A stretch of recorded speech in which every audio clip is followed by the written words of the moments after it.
আসসালামু আলাইকুম। রকমারি পাঠশালা ইউটিউব চ্যানেলে সকলকে স্বাগত জানিয়ে আজকে শুরু করছি রকমারি পাঠশালার মক টেস্ট, অর্থাৎ যারা চতুর্থ শ্রেণীতে পড়ছে, পঞ্চম শ্রেণীর জন্য প্রশ্ন পরীক্ষা দেবে, তাদের জন্য আজকে 100 মার্কের প্রশ্ন রয়েছে। সেইগুলো নিয়ে আজকে হাজির হয়েছি। এখানে প্রথমে রয়েছে নিচের বর্ণগুলি ঠিক করে সাজিয়ে অর্থপূর্ণ শব্দ গঠন করা। এখানে এলোমেলো রয়েছে, এলোমেলোগুলোকে সাজাতে হবে, ঠিক আছে? তো আমি সাজিয়ে উত্তর করে দিচ্ছি, খুব তাড়াতাড়ি উত্তর করবো। হ্যাঁ, তারপরে দেখো লেখা রয়েছে র গ বর্গীজ অ, তাহলে এটা হবে অজগর। তারপরে হবে ক তালবস্য, এটা হবে শশক। তারপরে হবে অলচ, তার মানে অলচ নয়, এটা হবে অচল। ওকে, আচ্ছা।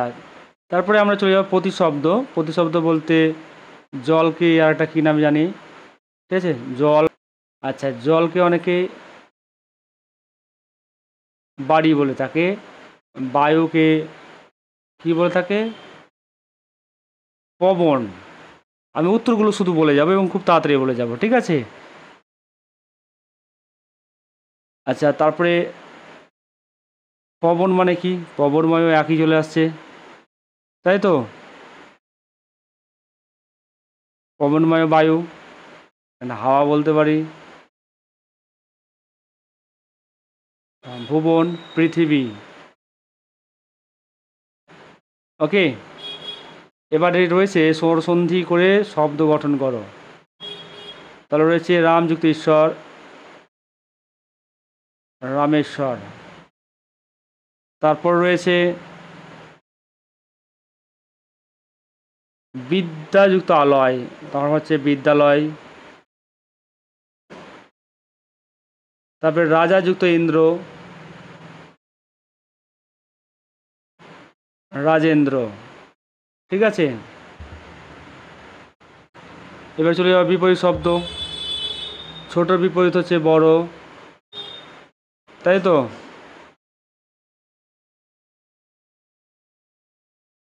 সুখ,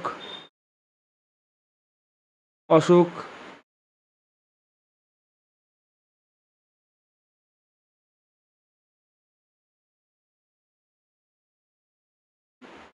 আচ্ছা, বা সুখ দুঃখও করতে পারি এটাকে, দুঃখ, ঠিক আছে? আচ্ছা, তারপরে আলো থেকে অন্ধকার, অনেকেই অন্ধকারটা অন্যরকমভাবে লেখে, সৎ হবে অসৎ, ঠিক আছে? এবার ইংরেজি চলে আসি। ইংরেজি এখানে এলোমেলো আছে, অনেকেই এখানে জানো তোমরা, এটা আছে অ্যাকচুয়ালি মোবাইল। খুব তাড়াতাড়ি এগোচ্ছি। এটা হবে রান, তারপর হবে ওয়াটার, তারপর হবে হাউস। ওকে, তারপরে চলে যাব আমরা পরের পেজে। এখানে বলছে match the young ones and sounds with animals. এখানে আমি খুব তাড়াতাড়ি করছি। ক্যাট, ক্যাট মানে বিড়াল, ক্যাটের বাচ্চাকে কি বলে? কিটেন। আমি আওয়াজটাও দিয়ে দিলাম, ঠিক আছে? তার ডগের বাচ্চাকে কি বলে? পাপ্পি। আওয়াজটা কি? বার্ক।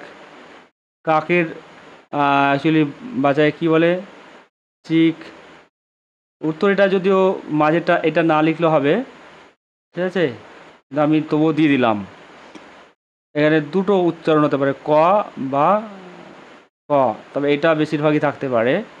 আচ্ছা, হর্স, হর্স থেকে হবে ফল, আর আওয়াজ হচ্ছে নে। তারপরে ধরো কাউ থেকে হবে কাফ, এটা হবে মু, মানে এখানে এস যোগ করতে পারো। হ্যাঁ, তারপরে দেখো এখানে বিপরীত শব্দ হয়ে গেল, সরি হয়ে গেল। এবার দেবো আমি সমার্থক শব্দ। সমার্থক শব্দ তুমি দেখতে পাচ্ছ, সমার্থক শব্দ কি রয়েছে? স্লাগিস, স্লাগিসের সিনোনিম হচ্ছে লেজি, তারপরে বিগ, লার্জ, তারপরে ফাস্ট, কুইক, QUICK, প্রিটি হবে বিউটিফুল।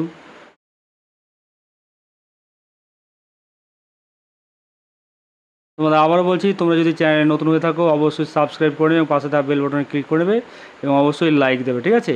আচ্ছা, এবার চলে আসবো বিপরীত শব্দ। ফাদার থেকে হবে মাদার, স্পেলিংটা ঠিক রাখবে। অ্যানসিয়েন্ট, মডার্ন, তারপর ওপেন, ক্লোজ, তারপরে হয়ে যাবে হেভি, হেভি থেকে হয়ে যাবে লাইট, হেভি মানে ভারী, লাইট মানে হালকা। এবার চলে যাবো আমরা স্পেলিং মানে বানান ভুল।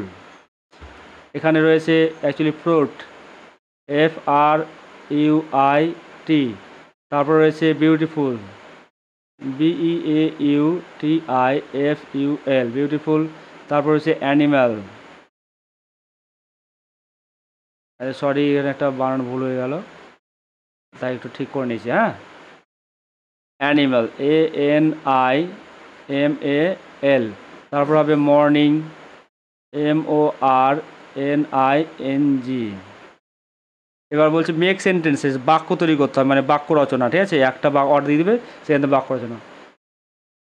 I saw a singing bird, আমি এটা আমার মতো করে দিলে তোমরা প্রত্যেকে নিজের মতো করে দিতে পারো, ঠিক আছে, তোমাদের মতো করে। আমি একটু আলাদা দিলাম, তোমরা আলাদা দিতে পারো, প্রত্যেকে আলাদা দিতেই পারো, কোনো অসুবিধা নেই। তো স্কুল রয়েছে কি, আমি প্রতিদিন স্কুলে যাই, আই গো টু স্কুল, ঠিক আছে। ডেলি না দিলে চলবে। Rain, it is raining, it is raining, okay. Cats and dogs করতে পারো, cats and dogs, cats and dogs মানে হচ্ছে একটা ফ্রেজ, ঠিক আছে, এটা একটা নাউন ফ্রেজ, তো এটার মানে হচ্ছে মুষলধারে, ওকে। তারপর বলছে দাঁতের যত্ন কীভাবে নিতে হয়, দিনে দুবার, দিনে দুবার দাঁত মাজতে হবে, ঠিক আছে, দাঁত মাজতে হবে হবে। আর বিশেষ করে মিষ্টি খাওয়ার পরে, হ্যাঁ, মিষ্টি খাওয়ার পরে ব্রাশ অবশ্যই করতে হবে বা দাঁত পরিষ্কার করতে হবে। মিষ্টি খাওয়ার পরে দাঁত পরিষ্কার করতে হবে, ঠিক আছে, পরিষ্কার করতে হবে। এবার কথা হচ্ছে দুধে দাঁত কি, যে সমস্ত বাচ্চাদের বয়স 12 থেকে 13 বছরের মধ্যে, তাদের 6 থেকে 12-13 বছরের মধ্যেই বলা যেতে পারে, যে সমস্ত দাঁত এখনও রয়ে গেছে এবং সেই দাঁতগুলো, ঠিক আছে, যদি থেকে যায়, সেইগুলো অ্যাকচুয়ালি দুধে দাঁত। বোঝাতে পারা গেল না? তাহলে আমি আর একটু ডিটেলসে বলছি, ঠিক আছে। দুধে দাঁতটা কি, যে দুধ দাঁত হলো শিশুদের প্রথম পর্যায়ের দাঁত, যে দাঁতটা অ্যাকচুয়ালি 6 মাস বয়স থেকে, 6 বছর বলে দিয়েছি, সরি, 6 মাস বয়স থেকে 3 বছর বয়স পর্যন্ত সম্পূর্ণভাবে গঠিত হয়। এবং এগুলো কি হয়, শিশুর দাঁত, যেগুলো অস্থায়ী দাঁত নামেও পরিচিত, সেই দাঁতগুলো 6 বছর থেকে 7 বছর বয়স থেকে দুধ দাঁত পড়তে শুরু করে এবং তাদের বয়স যখন 12-13 বছর বয়স পর্যন্ত, তখন কিন্তু এই দাঁতগুলো পড়তে থেকে পড়ে। আর এই দাঁতগুলোকেই বলা হচ্ছে কিন্তু অ্যাকচুয়ালি দুধ দাঁত, ঠিক আছে। অত বড় করে লেখার দরকার নেই। তাহলে মানবের 3টে অঙ্গের নাম কি, চোখ, কান, নাক, অত দেওয়ার দরকার নেই ডিটেলসে, 2-3টে দিলেই হলো, তাই তো। আচ্ছা, চোখ, কান, হাত, ঠিক আছে। এবার চলে যাও 3টি জলজ প্রাণীর নাম বলে দাও। এখন জলজ প্রাণীর নাম আছে মাছ, কচ্ছপ, ডলফিন। ঠিক আছে, তারপরে দাঁত দিয়ে কি কাজ করা হয়? দাঁত দিয়ে আমরা চিবাই, তারপরে কামড়াই। আহা হা,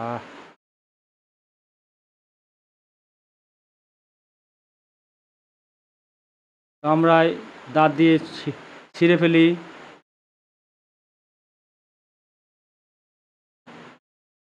তাই তো, ইত্যাদি। তারপরে যে আমরা খাবার কোথা থেকে পাই, দুটো দুটো উৎস বলো। আমরা খাবার কোথা থেকে পাই? খাবার উদ্ভিদ এবং প্রাণী দুটো জায়গা থেকেই পাই। 1 নম্বর উদ্ভিদ থেকে পাই, আর 2 নম্বর প্রাণী থেকে। আচ্ছা, দুটো উৎস কি? গাছ থেকে যেটা পাই সেটা হচ্ছে ফল,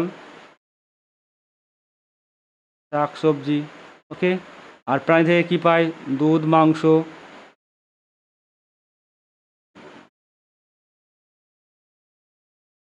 দুধ, মাংস। ঠিক আছে। বিষম কখন লাগে? যখন আমরা খাবার খাই, আমাদের দুটো নালী, শ্বাসনালী এবং খাদ্যনালী। ঠিক আছে, এই দুটো নালীর শ্বাসনালীতে, খাদ্যনালীতে যাওয়ার কথা, যদি শ্বাসনালীতে খাবার চলে যায় তখন খাবার মুখে আটকে যায় বা খাবার নালীতে আটকে যায়, এবং সেই আটকে যাওয়ার জন্যই অনেক সময় এই বিষম লেগে থাকে। কোথায় খাবার গিয়ে জমা হয়? খাবার গিয়ে জমা হয় অ্যাকচুয়ালি পাকস্থলীতে। ঠিক আছে। আচ্ছা, খাবার কীভাবে হজম হয়? মুখে চিবিয়ে খাওয়ার পর তা পাকস্থলীতে হজম হয়, অন্ত্রে পুষ্টি শোষণ করে। ঠিক আছে, ভালো করে শুনবে, শুধু লিখলে হবে না। ঠিক আছে। তারপরে প্রশ্ন বলছে 3টি প্রাণীর নাম বলো। 3টি প্রাণীর নাম কি তোমরা জানোই তো? হাতি, তারপরে ধরো বিড়াল, আর একটা হচ্ছে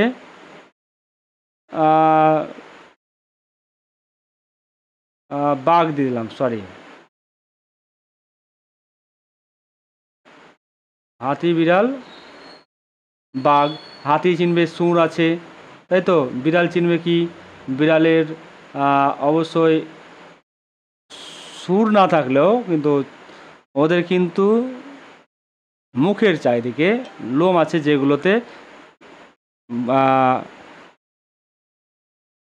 বলা যেতে পারে তাকে আলাদাভাবে চেনা যায়। ঠিক আছে। আর বাঘের ডোরাকাটা দাগ আছে।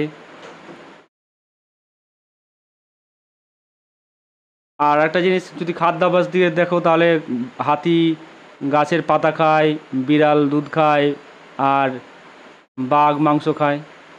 আচ্ছা, তারপরে বলছে বিদ্যালয় থেকে বাড়ি আসার পথে 3 কিমি হেঁটেছো ও 2 কিমি সাইকেল চালিয়েছো। দুটি ছুটি দিনে মামাবাড়ি 71 কিমি গেছো, মোট কত কিমি গেছো? তো উত্তর হবে এখানে, আমি যদি বলি 71, 3, 2, তাই তো, 6, 7, মোট হচ্ছে 76 কিমি।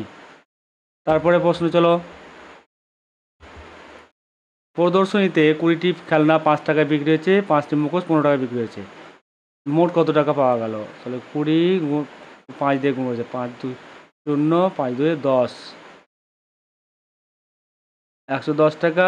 আর এদিকে হবে 15, 5 গুণ করতে হবে, 5 5 25, 5 5 5, 6 7, 75। তাহলে 110 আর 75 কত হলো তাহলে?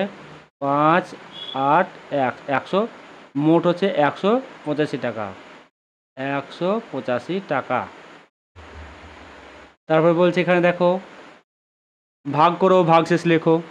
ভাগ করতে যদি হয় তাহলে এখানে উত্তর হবে এইরকম করে, তোমরা সাজিয়ে করবে। 177, ঠিক আছে। 5 দিয়ে করে দিলে 3 5 15, তারপরে 2 7, 5 5 25, 2।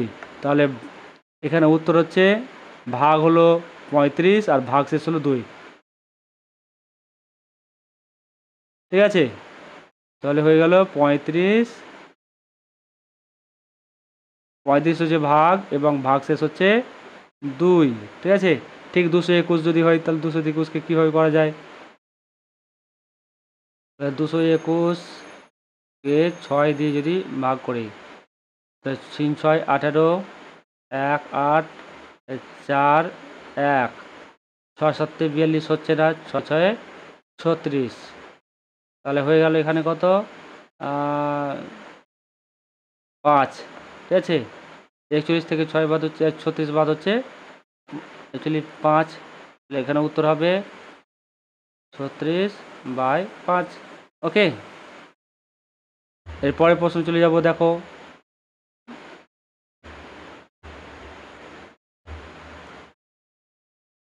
স্থানীয় মান বলছে 6-এর স্থানীয় মান। দেখো, যেটা সংখ্যা বলবে তার সাথে যটা সংখ্যা থাকবে তার 0। তাহলে 8-এর তাহলে কী হবে? 8-এর পরে 0। তাহলে 96 কী হবে? 9-এর পরে 3টা 0। 5-এর কী হবে? শুধু 5 হবে। এখানে বলছে দেখো 825 থেকে 446 ওপর নিচে লিখে বিয়োগ করো। তাহলে 8 2 5 4 4 6। তাহলে যদি হয় 5 থেকে 6 বাদ, এদের ওপরে বেশি আছে তাহলে 15 নিতে হয়। 15 থেকে 6 বাদ কত? 15 থেকে 6 বাদ হচ্ছে তাহলে 9। এবার এখানে ধরে নিতে হবে 12। 12 থেকে 5 বাদ কত হচ্ছে? 12 থেকে 5 বাদ 7। তাহলে এবার এখান থেকে 8 থেকে 5 বাদ ধরে নিতে হবে 3। 379 উত্তর হওয়া উচিত। আচ্ছা, তারপরে বলছে বড় থেকে ছোট সাজাও। তাহলে বড় কোনটা? বড় হচ্ছে 8 9 7, তারপরে হচ্ছে 7 6 5, তারপরে হচ্ছে 6 7 5, তারপরে হচ্ছে 6 4 5, তারপরে হচ্ছে 5 6 7। ঠিক আছে, এবার ছোট থেকে বড় সাজাও বলছে। তাহলে হবে 1 8 7 2 4 3 3 5 6 4 5 6 7 6 5। ঠিক আছে, তারপরে বলছে দেখো কথায় লেখো। এবার বলছে 4000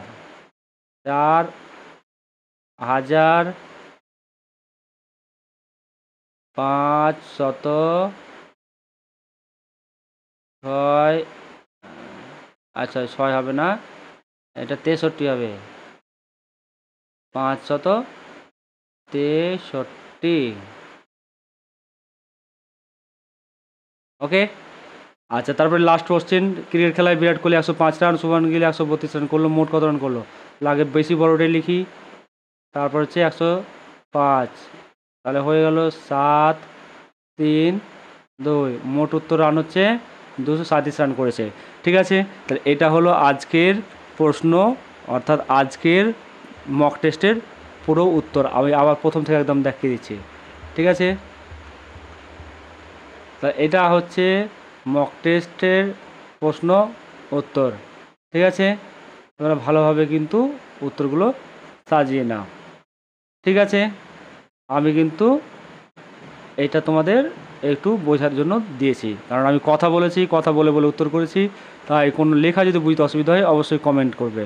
ওকে, তো ভিডিওটি ভালো লাগলে অবশ্যই লাইক করে দেবে এবং অবশ্যই সাবস্ক্রাইব করে না থাকলে আবারও বলছি সাবস্ক্রাইব করে নেবে।